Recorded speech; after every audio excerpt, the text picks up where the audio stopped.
జగన్పై కోడికత్తి దాడి కేసును ఎన్ఐఏకు అప్పగించింది హైకోర్టు. ఎన్ఐఏ యాక్ట్ ప్రకారం కేసును ఎన్ఐఏకు బదిలీ చేయాలని గతంలో పిటిషన్ వేశారు. దర్యాప్తు ఆలస్యమైతే సాక్ష్యాలు తారుమారవుతాయని పిటిషనర్ వాదించారు. పిటిషనర్ వాదనలతో ఏకీభవించిన హైకోర్టు దీనికి సంబంధించి మరింత సమాచారం మా AP bureau chief Ramarao phone లైన్లో అందుబాటులో ఉన్నారు. ఆయనతో మాట్లాడదాం. రామారావు గారు, పవన్, జగన్ పై విశాఖపట్నం ఎయిర్పోర్ట్ లో జరిగిన దాడి కేసుని ఎన్ఐఏకి రాష్ట్ర హైకోర్టు అప్పగించింది. ఈ కేసుకు సంబంధించి దాదాపుగా దాడి జరిగిన తర్వాత నుంచి కూడా వైఎస్ఆర్ కాంగ్రెస్ పార్టీ నాయకులు కొంతమంది హైకోర్టుకు వెళ్లారు. హైకోర్టులో మొన్నటి వరకు హైదరాబాద్ లో జరిగిన వాద ప్రతివాదనల అనంతరం హైకోర్టులో ఈ రోజు ఉదయం మళ్లీ ఆ కేసు విచారణకు వచ్చింది. ఈ కేసు విచారణ సందర్భంగా జగన్ తరపున న్యాయవాదులు కూడా కొంత వాదనలు వినిపించారు.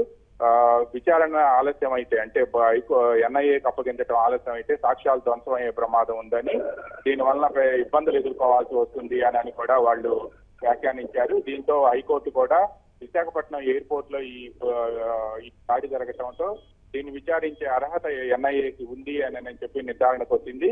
దీంతో వెంటనే కేసు విచారణను ఎన్ఐఏకి అప్పగిస్తూ హైకోర్టు ఆదేశాలు జారీ చేసింది. ఎన్ఐఏ వెంటనే ఈ నేషనల్ ఇన్వెస్టిగేటింగ్ ఏజెన్సీ దీనిపై విచారణ జరిపి వెంటనే ఒక నిర్ణయానికి రావాలి అని కూడా కోర్టు ఆదేశించింది. అయితే విచారణలో జాప్యం జరగటం, కోర్టు నిర్ణయం వెలువడటంలో జాప్యం జరిగితే సాక్ష్యాలన్నీ తారుమారయ్యే అవకాశం ఉందని, అదేవిధంగా ధ్వంసం అయ్యే ప్రమాదం ఉంది అని కూడా జగన్ తరపు న్యాయవాదులు వాదించారు. ఈ నేపథ్యంలోనే హైకోర్టు ఈ కేసుని ఎన్ఐఏకి అప్పగిస్తూ నిర్ణయం తీసుకుంది. కొద్దిసేపటి క్రితమే ఉత్తర్వులు వెలువరించింది. Pawan, right, thank you Ramarao.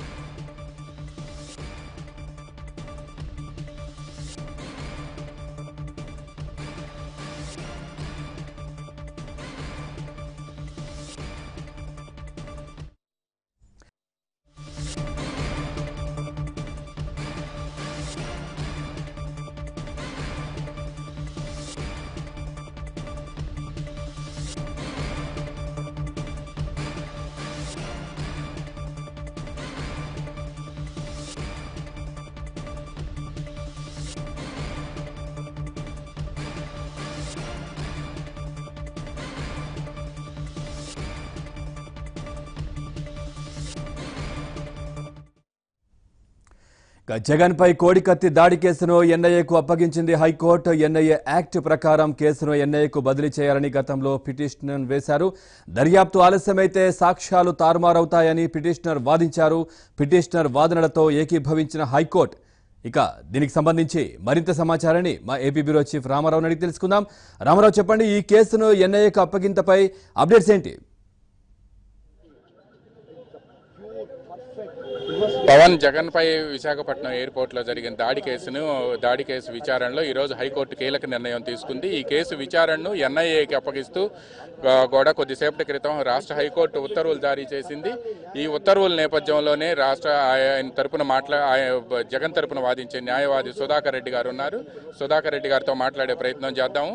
అయితే ఈ రోజు అన్ని వాస్తవాలు కూడా బయటకు వస్తాయి అని కూడా ఆయన చెప్తూ ఉన్నారు. సుధాకర్ రెడ్డి గారితో మాట్లాడదాం. సుధాకర్ రెడ్డి గారు, ఈ రోజు కోర్టు ఎటువంటి ఆదేశాలు ఇచ్చింది, ఏం ఆర్డర్ ఇచ్చింది? గత నెల అక్టోబర్ నెల 25వ తేదీ మా నాయకుడు జగన్మోహన్ రెడ్డి గారి మీద విశాఖపట్నం ఎయిర్పోర్ట్లో జరిగినటువంటి హత్యా ప్రయత్నం కుట్ర కేసు 4:30కి ఎయిర్పోర్ట్ పోలీసు 307 కింద కేసు రిజిస్టర్ చేసింది. చాలా దుర్మార్గం. అంటే రెండు చట్టాలని, భారతదేశంలో స్పష్టంగా చెప్పబడుతున్న రెండు చట్టాలని బేఖాతరు చేస్తూ, రెండు చట్టాలని తుంగలో తొక్కి ఇవి 13 జిల్లాకు వర్తించవేమో అని ఒక అపోహ క్రియేట్ చేసి national investigation agency act 2008, suppression of unlawful activities against the safety of civil aviation act, a ఎయిర్పోర్ట్లో అఫెన్స్ జరిగితే అది సెక్షన్ 3A కింద వస్తుంది, ఐపీసీ కింద రాదు. అది తెలిసి కూడా ఆంధ్ర రాష్ట్ర ప్రభుత్వం సెక్షన్ 3A 307 కింద రిజిస్టర్ చేసి వాళ్ళ రానినటువంటి పరిస్థితి వాళ్ళు చేసిన ప్రయత్నంలో మేము దాన్ని అడ్డగించాం. ఒకసారి 3A కింద రిజిస్టర్ చేస్తే షెడ్యూల్ అఫెన్స్ అవుతుంది. షెడ్యూల్ అఫెన్స్ దాని యొక్క విధానం ఏంటంటే ఎఫ్ఐఆర్ రిజిస్టర్ చేసిన 4th విత్ మరుక్షణమే ఆ రిజిస్టర్ చేసినటువంటి sub inspector police SHO state గవర్నమెంట్కి రిపోర్ట్ పంపించాలా. స్టేట్ గవర్నమెంట్ మరుక్షణమే ఇది సెంట్రల్ గవర్నమెంట్కి రిపోర్ట్ పంపించాల్సిన పరిస్థితి.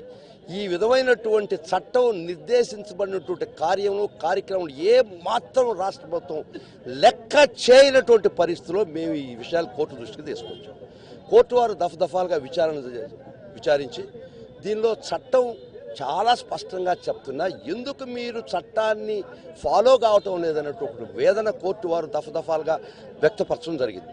మొన్న గత ఆఖరి వాయిదాలో కోర్టు వారు ఒకటే చెప్పారు, ఇది ఎయిర్పోర్ట్లో జరిగింది, సెక్షన్ 3A కింద వస్తుంది. 3A కింద వస్తే 6(1) కింద NIA చేయాలి. ఆ పరిస్థితిలో మీరు ఎందుకు విస్మరిస్తున్నారు? మీకై మీరు ఈ చట్టాన్ని అనుసరించి యాక్ట్ చేస్తారా లేకపోతే మమ్మల్ని ఆదేశించమంటారా అని కోర్టు వారు చాలా స్పష్టంగా ఆదేశించిన తర్వాత ఈరోజు సెంట్రల్ గవర్నమెంట్ ఒప్పుకొని ఇది 3A కిందకు వస్తుందయ్యా, ఇది ఎయిర్పోర్ట్ల అఫెన్సు, సెక్షన్ 6(1) కింద NIAకి బదిలీ చేస్తున్నామని కేంద్ర ప్రభుత్వం ఈరోజు ఒప్పుకున్న పరిస్థితిలో చాలా సంతోషం. అంటే ఇది కేంద్ర ప్రభుత్వం హైకోర్టు ఏమిచ్చింది ఈరోజు? హైకోర్టు ఆదేశాన్ని అనుసరించి కేంద్ర ప్రభుత్వం ఒప్పుకున్నది. కేంద్ర ప్రభుత్వానికి ఇచ్చిన ఆదేశం 3A కింద వస్తుంది కదా, NIA కింద వస్తుంది కదా, మీరు ఎందుకు చేయలేని ఆదేశం ఇచ్చిన తర్వాత సెంట్రల్ గవర్నమెంట్ చెప్పడం జరిగింది. ఇది 3A కిందకే వస్తుంది, 6(1) కిందకే వస్తుంది, NIAకి మాత్రమే విచారణ చేసే హక్కు ఉంది కాబట్టి బదలాయిస్తున్నామని కోర్టు వారి ఆదేశాలతో మెడలు వంచారు. ఇది అంటే ఇప్పుడు మామూలుగా హైకోర్టు ఈ రోజు జడ్జిమెంట్ చట్టంలో సెక్షన్ 6(1) ప్రకారం 4th విత్ వేలు వెంటనే ఇది కాలయాపన చేసేదానికి వీలు అధికారం లేదు. 4th with as expeditiously as possible. 4th with. So మరుక్షణం ఈ యొక్క FIR number 648 of 2018 should be transferred to the NIA 4th with మరుక్షణం. అంటే ఈ రోజు మీరు కోర్టులో కూడా కొన్ని ఆర్గ్యుమెంట్స్ చెప్పారు కదా, విషయం కూడా మేము కోర్టు వారి దృష్టిని తీసుకున్నది బదలాయించారు, అంతవరకు సరిపోలేదండి. ఇప్పుడు దాకా చట్టాన్ని తప్పుదోవ పట్టించినటువంటి రాష్ట్ర DGP, సిట్ అధికారులు, FIR రిజిస్టర్ చేసినటువంటి SHO ఖచ్చితంగా 166 IPC కింద నేరార్హులు. ఒక చట్టాన్ని తప్పుదోవ పట్టించినటువంటి ఏ అధికారి కూడా 166 IPC కింద నేరార్హుడుగా నా ప్రేయర్లో కూడా అడిగిన దాన్ని కోర్టు వారు దాన్ని కూడా పరిశీలించారు. ఈ రిట్ వర్క్ ఇంత క్లోజ్ చేస్తాం, మీకు చట్ట పరిధి కింద 166 కింద ఏ అధికారుల హక్కు ఉండే దాని ప్రకారం మీరు ముందుకు పోవచ్చు అని మాకు భరోసా ఇవ్వడం. అంటే విచారణ మరింత డిలే అయితే ఎవిడెన్స్ ని రూయిన్ చేసే అవకాశం ఉంది అని కూడా మీరు ఈ రోజు ఆర్గ్యుమెంట్స్ చెప్పారు. నిన్న ఇది ఆలస్యం అమృతం విషయం నేను కోర్టులో చెప్పినటువంటి పరిస్థితి. ఒక క్రిమినల్ కేసు ఇన్వెస్టిగేషన్లో ఏ క్షణం లేట్ అయినా కూడా సాక్ష్యం ఆవిరయ్యే ప్రమాదం ఉంది. ఖచ్చితంగా మీరు 4వ తేదీ వినాలని నేను 2వ తేదీ కోర్టుని విన్నవించడం ప్రార్థించడం జరిగింది. మా విన్నపం ప్రకారం మా ప్రార్థన ప్రకారం ఈ రోజే విని కోర్టు వారు ఏ బెంచ్ అండి వింది? 2nd బెంచ్ అండి, గౌరవ జస్టిస్ భట్ గారు, విజయలక్ష్మి గారు, 2nd డివిజన్ బెంచ్. అంటే ఇప్పుడు ఈ ఆర్డర్ ప్రకారం ఇప్పుడు గవర్నమెంట్ ఆఫ్ ఇండియా ఇచ్చిన ఆర్డర్ ప్రకారం ఇమీడియట్ గా కోర్టు దాన్ని బేస్ చేసుకొని మళ్ళీ ఆర్డర్ ఇవ్వాలి. 4th విత్ అని ఉంది కదా, 4th విత్ అంటే మరుక్షణం FIR NIAకి బదిలీ అయిపోవాలి. ఇంకా స్టేట్ గవర్నమెంట్ చేతిలో ఏం లేదు. చట్టం చాలా స్పష్టంగా చెప్తుంది. థ్యాంక్ యూ వెరీ మచ్ అండి సుధాకర్ రెడ్డి గారు. ఇది మనం చూస్తూ ఉన్నాం కోర్టు ఆదేశాల ప్రకారం ఈ రోజు నుంచి కూడా అంటే గవర్నమెంట్ ఆఫ్ ఇండియా కూడా ఇప్పటికే ఆర్డర్ ఇచ్చింది. ఆ ఆర్డర్ ప్రకారం ఈరోజు ఆర్డర్ని కోర్టులో సబ్మిట్ చేశారు. దీనికి హైకోర్టు కూడా వెంటనే కేసును బదిలీ చేయాలి అని చెప్పి ఆదేశాలు జారీ చేసింది. అంటే విచారణ జాప్యం జరిగే కొద్దీ కూడా సాక్ష్యాలు ధ్వంసం అవుతాయి అని చెప్పి కూడా వాళ్ళు పేర్కొనటం. ఈ నేపథ్యంలోనే వీళ్ళంతా కూడా ఈ మేరకు నిర్ణయం తీసుకున్నారు. మనం చూస్తున్నాం హైకోర్టులో కూడా ఈరోజు ఈ కేసుతో పాటు మరికొన్ని కీలక కేసులు కూడా ఉన్నాయి. ఈ కేసులన్నిటికీ సంబంధించిన విచారణ కూడా ఇప్పుడిప్పుడే బెంచీలు చేపడుతూ ఉన్నాయి.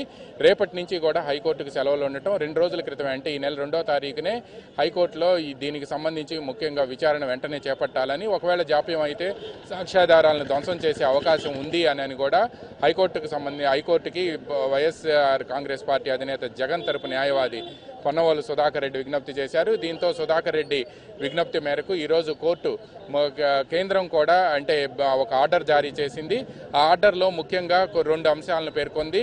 ఎన్ఐఏ యాక్ట్ ప్రకారం దీన్ని విచారణ చేసే అవకాశం ఉంది కాబట్టి దీనికి మాకు ఎటువంటి అభ్యంతరం లేదు అని చెప్పి కూడా ఆర్డర్లో స్పష్టంగా పేర్కొన్నారు. On the basis of that order ఈరోజు డివిజనల్ బెంచ్ ఈ మేరకు భట్ అదేవిధంగా విజయలక్ష్మి గౌరవ న్యాయమూర్తుల ఆదేశాల మేరకు కూడా తాము కేంద్ర ప్రభుత్వానికి అభ్యంతరం లేని పక్షంలో ఈ కేసును విచారించే అధికారాన్ని ఎన్ఐఏకి తాము కూడా అప్పగిస్తూ కూడా నిర్ణయం తీసుకున్నామని కూడా హైకోర్టు డివిజనల్ బెంచ్ పేర్కొంది. ఆ తర్వాత ఈ కేసుకు సంబంధించి మొత్తం అంటే విశాఖపట్నంలో ఎయిర్పోర్ట్ పోలీస్ స్టేషన్లో నమోదైన ఎఫ్ఐఆర్ని కూడా ఇక ఎన్ఐఏకి బదిలీ చేయాల్సి ఉంది. అదేవిధంగా అయితే ఇన్ని రోజులు కూడా కోర్టును తప్పుదావ పట్టించారు అని చెప్పి పోలీస్ అధికారులపై కూడా చర్యలు తీసుకోవాల్సిందిగా కూడా ఈ నేపథ్యంలోనే హైకోర్టుకి వైఎస్ఆర్ కాంగ్రెస్ పార్టీ తరపు న్యాయవాది జగన్ తరపు న్యాయవాది సుధాకర్ రెడ్డి విజ్ఞప్తి చేశారు. అయితే దానికి ఈ వ్యాజ్యాన్ని ఎంతవరకు ముగిస్తున్నామని చెప్పి ఒకవేళ చట్ట పరిధిలో ఏదైనా ఉంటే ఒకవేళ అలా కావాలని చెప్పి కోర్టును తప్పుదావ పట్టించినట్టుగా మీరు భావిస్తే దానికి దీని ప్రకారం వేరే పిటిషన్ ప్రకారం మీరు కోర్టుకు రావాలి అని కూడా వాళ్ళు విజ్ఞప్తి చేశారు. దీంతో కోర్టు ఏదైతే జగన్ మీద కేసు విచారణ కోసం వేసిన పిటిషన్ ఉందో ఆ పిటిషన్ మీద విచారణని దీంతో ముగించింది. పవన్.